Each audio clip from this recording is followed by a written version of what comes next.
በሰሞኑ መነጋገሪያ የሆነው አረጋውያን ይበዙበታል በተባለው የህፃጽ የተፈናቃዮች መጠለያ የተከሰተው ምንድነው? በዝርዝር ልንገራችሁ። በትግራይ ክልል በሰሜናዊ ምዕራብ አካባቢ ካሉት የተፈናቃይ ካምፖች መካከል አንዱ በሆነው ህፃጽ በርካቶች በረሃብ ውስጥ መሆናቸውን ለቢቢሲ ትግረኛ የተናገሩ እማኞች ያስረዳሉ።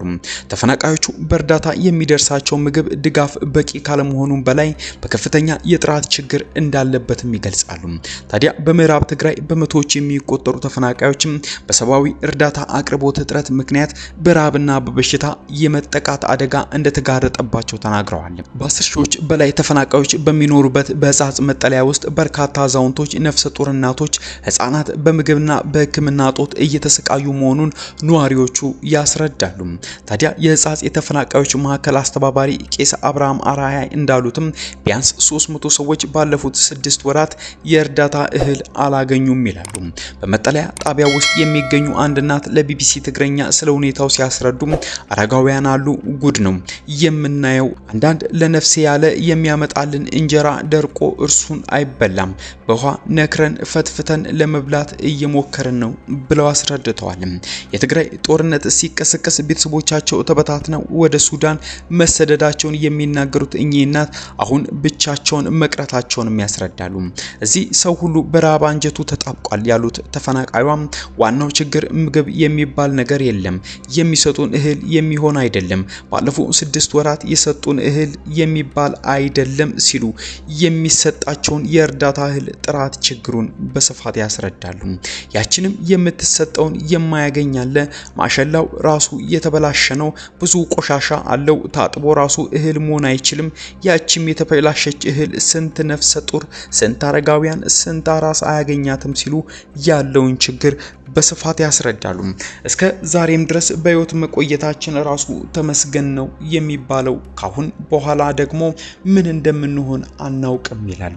በትግራይ ክልል በመቀለ፣ በሽሬ፣ በተንቤን፣ በአቢ አዲ፣ በሰሜን ምዕራብ አካባቢ ደግሞ ስለ እህል በአጠቃላይ ከ1 ሚሊዮን በላይ ተፈናቃዮች እንደሚገኙ የክልሉ መንግስት ይገልጻል።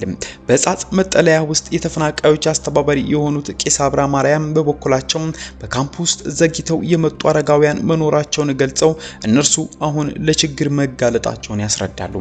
እነዚህ በእድሜ የገፉ ተፈናቃዮች እህል ውሃ ቢያገኙም ጧሪ ስለሌላቸው ከጤና ሁኔታ አንጻር ያለባቸው ችግር እየበረታ ነው ማለታቸውን ቢቢሲ አማርኛ ያስረዳል። ታዲያ የራብ ችግሩ በተለያዩ አካባቢ ቢከሰትም በህፃጽ አካባቢ የተለየ የሚያደርገው አረጋውያን የሚገኙበት ካምፕ ስለሆነ ሲሉ አስተባባሪው ያስረዳሉ። የካምፑ አስተባባሪ ብዙዎች ታመው እንዳሉ ገልጸው በቅርብ ጊዜ ውስጥ 5 ሰዎች ህይወታቸው ማለፋቸውን ተናግረዋል። በአጠቃላይ ከ2014 ጀምሮ 330 ሰዎችን ቀብረናል ያሉት አስተባባሪው ሰዎቹ የሞቱት በረሃብ ምክንያት መሆኑን ግን ከመናገር ተቆጥበዋል። በአሁኑ ወቅት በህፃጽ ካምፕ ውስጥ 14000 ሰዎች እርዳታ የሚያገኙ ቢሆንም ባለፈው ወራት 300 የሚሆኑት ምንም አይነት እርዳታ አለማግኘታቸውን አስተባባሪው ጨምረው ተናግረዋል። የሚሰጣቸው እህል ማሽላ መሆኑን የሚናገሩት አስተባባሪው ማሽላውም የተበላሸ እንደሆነና ሌላ ተጨማሪ ገንቢ ምግብ እንደማያገኙ ሕክምናም ሆነ ንጹህ የመጠጥ ውሃ ችግር እንዳለባቸውም ገልጸዋል። ለ6 ወራት እህል የማያገኙ ሰው አለ። የሚያገኘውም 1 ወይም 2 ኪሎ ነው። የሚመጣውም እህል ጥራት የሌለው ነው፣ አይጥምም፣ የማትበላ እህል ነው የሚደርሰን፣ ድረሱልን ብለው ጥሪ አድርገን የሚረዳን አላገኘንም ሲል ያክላሉ። የዞኑ ዋና አስተዳዳሪ አቶ ግደው አዘናው ይህንን የተፈናቃዮችን የራብ ችግር በተለያዩ የተፈናቃዮች ካምፕ እየታየ መሆኑን ይናገራሉ። ችግሩ እንዲበረታ ያደረገው ተፈናቃዮቹ ለ5 ተከታታይ ክረምት በዚህ መጠለያ ጣቢያ ውስጥ ማሳለፋቸው መሆኑን ይጠቅሱታል። ታዲያ በቂ እርዳታ እንደማያገኙ ይገልጻሉ። አንዳንድ ሰው የሚሰጠው እርዳታ በወር 15 ኪሎ ማሽላ ነው የሚሉት አቶ ግደይ ይህ በቂ እንዳልሆነ እና ደህንነቱ የተረጋገጠ ባለመሆኑ የተነሳ ችግር ማጋጠሙን ለቢቢሲ ተናግሯል።